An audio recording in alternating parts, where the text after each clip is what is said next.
So I want to talk just for a few minutes, and then I am much more interested in hearing questions from you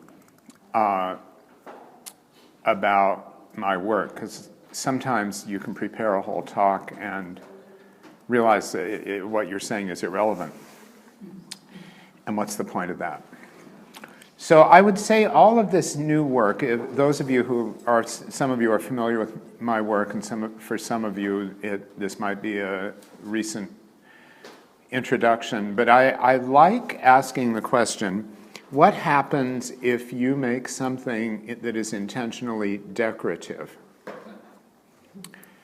And when I was a very young artist, that was a nicely perverse position to take of the decorative, because that was what you weren't supposed to do.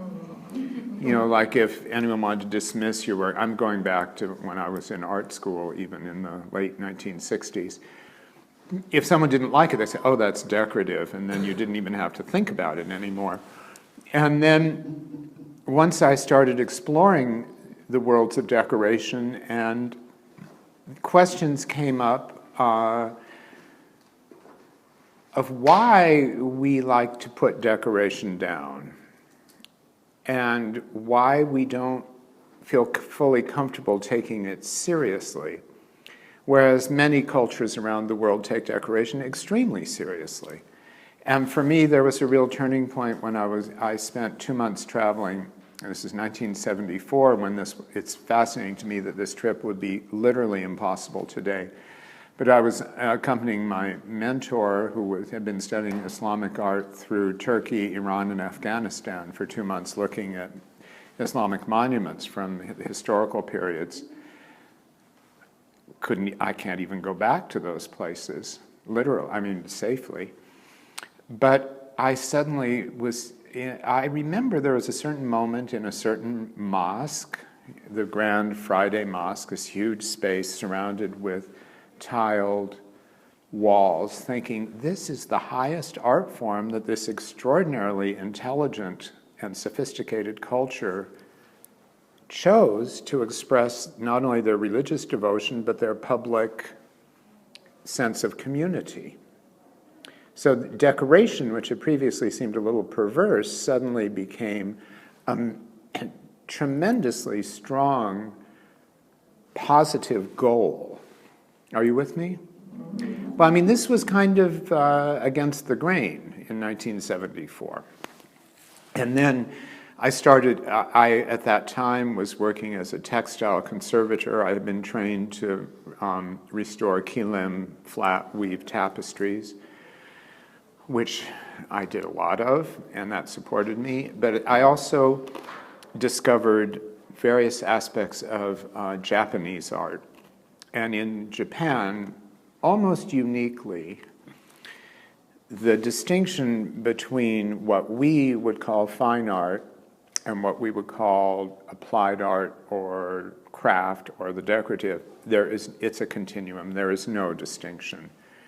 Whereas here people say, oh, and so-and-so designed a tapestry, or so-and-so made dishes. There, it's absolutely a continuum. And the Japanese sense of a very sophisticated observation of nature being integrated into this decorative expression was and continues to be extremely moving and powerful to me. So the works you see here are from the last few years. There's basically two bodies of work in my mind. One are the paintings on canvas, which tend to involve more texture. It gives me a chance to explore a very rich chromatic harmony, color composition, and scale, particularly the large piece in that next room, the room to your left. And then there is this body of work on paper, which I just get such a kick out of, and I have in my studio piles and piles of folders of different papers from different parts of the world that I have bought at bookstores, and particularly on eBay.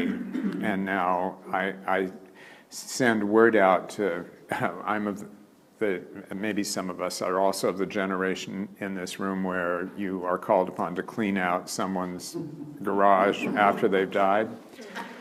Well, it's a fact of life. And so I have been getting fantastic material from my friends. And I extend that to any of you if you... I'll never use it all. And I'm also... Anyway, and I'm just interested in what happens when you jam things together that aren't supposed to be together. I'm not supposed to be, because there's nothing wrong with it, but I like in some, particularly the smaller ones out there, where there's maybe 20 or 25 different languages put together on the same thing, that no one could possibly read all this stuff. That really interests me. And the question of what is useful, what is useless. And I was in correspondence with a bookseller in Ankara, Turkey, and I said I wanted to have some Islamic manuscripts, but not religious ones. And he said, I've got just the one for you. And it was a handwritten manuscript from, I think it was the 1600s, and the name of this book was Useful Information,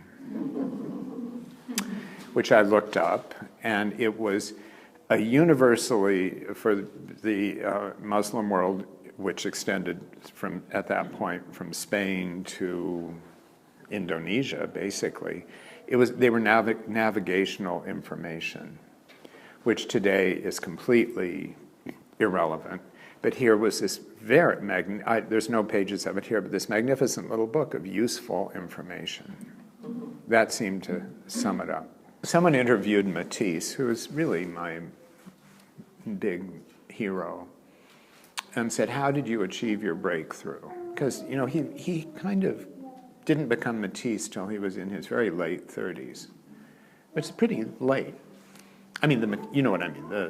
He developed his signature style, and he said, I carefully analyzed what I do well and what I do poorly, and devoted my work only to what I can do well, which I have used as a source of reflection. Contemplation is the word I was looking for. Many times when I was at a crossroads in my work, what do I really do well? And what do I think I do well, or what do I get credit for, versus what do I really do well, which takes a lot of self-honesty. And so that's kind of, at various points, it did that. Now I know what I like to do, and so I try to stir it up a little bit and, you know, utilize whatever skills I have. So I would actually just like to know if any of you have questions, because some of you have actually already told me you have questions. Yes? Do you subscribe to the Japanese symbolism applied to different flowers? Oh, that's a tough one. The more you know, all of my Japan friends say, the more you know, the less you know. I used to think about that, and now the more I know, the less I know. So there are, no. It's too complicated. And, you know, and I can speak, I can't read, but I can speak Japanese, and I have very good Japanese friends, and I have several friends that are all but dissertation PhD Japanese art historians. And I used to ask them those questions about symbolism. I assume you know some of this. Do you study tea? Or no, poetry, Japanese poetry? Yeah, of early periods? Yes. Yeah, and you can read it? No. Okay. No, that's because the times I've read explications of some of those poems, you know, you can have 2 pages, as you know, of description about what this means, and so no, I don't make any attempt to do that. But I do reference my childhood a lot, and that's where all these cacti came from, because I grew up outside of Los Angeles. And I was a very strange kid, and I had a cactus garden, and I had a geranium garden, and I had a shade garden, mostly because I didn't like other children. And, well, maybe some of you had that experience, where it's easier to talk to plants than humans. And, well, you know, they listen. So when I started painting the cacti, it unlocked just worlds of associations with these plants that I knew really, really well. And another plant that keeps reoccurring are camellias, which are now in bloom. I've been seeing them all over down here. It's a little late for them, isn't it? Or this is this it? Yeah. But I'm shocked that people plant them in the sun. I saw one in the middle of a lawn, because they, in California, you would do that and they'd just, Anyway, camellias are always magical to me, so I grow them in the apartment, which is pathetic. It's so hard. But when they come into bloom, I have my friends. So that was a long, rambling answer. I try to choose plants that have a reference to me in terms of my memories or my interests, but also that give me formal characteristics that I'm interested in.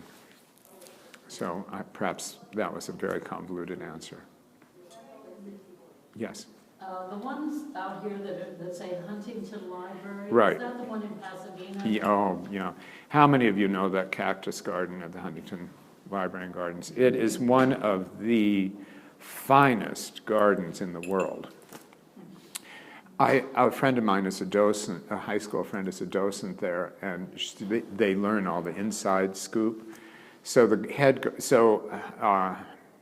Henry Huntington, who was a railroad baron, bought this tract of land in San Marino, California, and developed a Japanese garden and an art gallery and a very significant library of manuscripts. He was trying to be a West Coast version of all the East Coast robber barons. I mean, he succeeded. And his head gardener said, we should have a cactus garden. He said, no. And then the head gardener came to him 2 years later and said, have you considered a collection of cacti? Very smart man. So Hunting said, oh, yes, and sent him all over the world to collect the things that are there. And it's an English garden that's, it's a meander garden. It's not a formal garden that's all cacti. And as I was growing up, we would, whenever we had company, we would have to go there. And I thought he collected English school paintings, which I thought and still think are really kind of dreary. And but then I would love the garden. So when I started doing the cacti, I was just channeling the childhood wonder of wandering around that garden. Boy, that place has changed a lot from my childhood. I mean, it's bigger.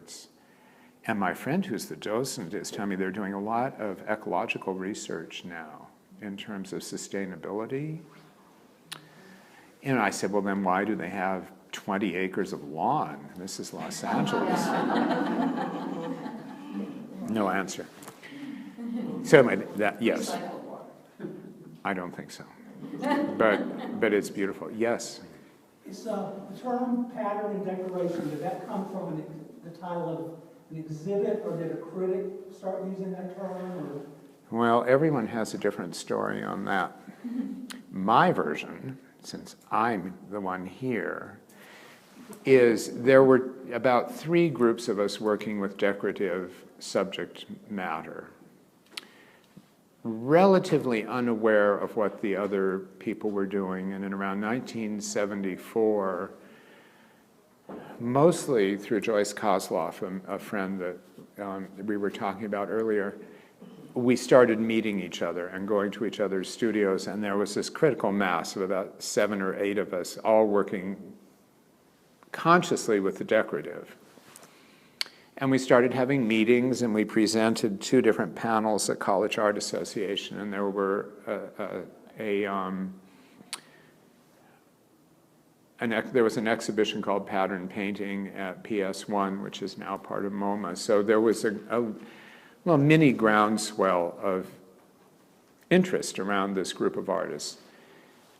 Quite a few of us were represented by a gallerist, Holly Solomon, who was a bigger-than-life character and someone I owe a tremendous amount to, both as a friend and as my first representative. And she said, okay, we need to, she had a funny way. She had been an actress, and I've been watching a lot of old movies trying to figure out which actresses she was channeling. So she'd get her sort of lip out and say, we have to have a movement. We need a name for the movement. You know, so anyway, I'm digressing. So there was an evening where I said, well, we're doing decoration, and we're decorating. I can't call it decoration. We'll call it patterning. And I said, but isn't that like calling scat droppings? Patterning doesn't mean anything. So there was an evening with Holly, her husband Horace, who was her business associate at that time, the critic Amy Golden, and me at Lu Chow's restaurant. By the end of the evening, we had been brainstorming all kinds of different names, and Holly decided she could promote this as pattern and decoration. In my memory, that's where that name came from. Once it had a name, and then she could then take that and push it, and then other artists were showing in other galleries, but that was the nexus of it, and she had the energy and drive to get it out there. It became established. I think it's an arbitrary name, but it's a historical fact that that's how we were being promoted. You mentioned you're from Los Angeles. So did you know the other Kim McConnell before you were both known? Yeah, we were college friends. So I was an undergrad, he was a graduate student, and both of us were students of Amy Golden. When I was a freshman at UC San Diego, Miriam Shapiro was on faculty, although I never took classes from her. So there's currently a show at the National Academy with Big Ox, her really iconic painting that was in the first faculty show of my freshman year. So, but at that time, she was not doing decorative work. So there was a connection. So Kim and I were working very closely with Amy, who was a critic, who was giving us feedback based on her research into the decorative. Robert Zekanich had gone out to California to do an artist in residence and had been spending a lot of time with Kim. And then in New York, Joyce Kozloff, Miriam Shapiro, and Valerie Chaudon were working together. And then there were a few other people who got pulled into this, so it was kind of like the chemical reaction of the West Coast group and the New York group. I was living in New York by then. I wanted to talk about age. I'm actually I have a lot of artist friends who are now in their 80s and 2 of them in their 90s, all of whom are still productive. And I think it's important, this is just for you and me, at this moment in time to think, what's the end game? I mean it, because you can just kind of keep bumbling along, but like, how do you want to use it? You know, and realistically, if I can paint for another 20 years, I'll be thrilled. I mean, physically, mentally, economically. But there's no guarantee of that. So I'm looking at these friends in their 80s and saying, wow, look what I don't say this to them, but you know, I'm observing very carefully, particularly the 2 women who are both 93 now, who are living independently and working every day. And I think, what a blessing. And my big hero in this, how many of you know who Beatrice Wood was? Was she great? So ceramic artist living in Ojai, California, who lived to be 104. They knew something was wrong when, for about 4 days, she didn't go to her studio and then she died. But she was working every day until 104. That's a bonus. So I am thinking about that, like what's worth doing? Like, since time is finite. When you're in your 20s, time is infinite. But in your 60s, you're sort of seeing something on the horizon. Yes? Well, I was wondering what you think, or how you relate the decorative and the narrative, because, and it sort of ties into what you're talking about as we're aging, because you seem to imply earlier that these all have a personal narrative, the references from your childhood with the cactus and so on, but clearly they're not, well, at least I don't see them intended to be read as narratives. And the question is, or the request is just talk about that relationship, especially as one ages.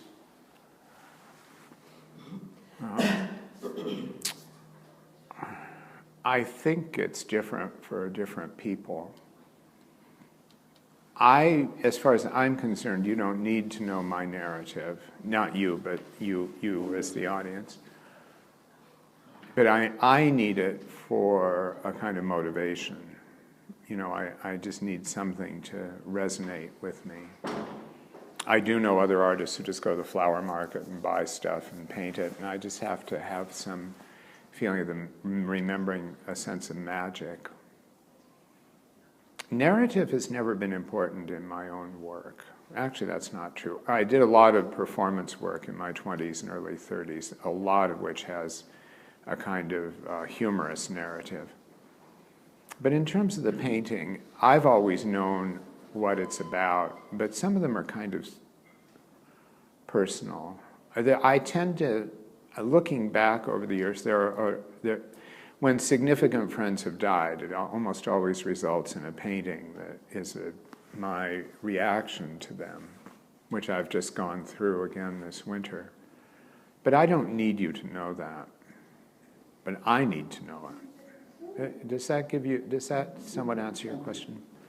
I guess this is a question is formulating in my head as we speak. But when I look at your work, I see some decorative elements for sure, and I see some that are not, that are maybe even anti-decorative in some sense.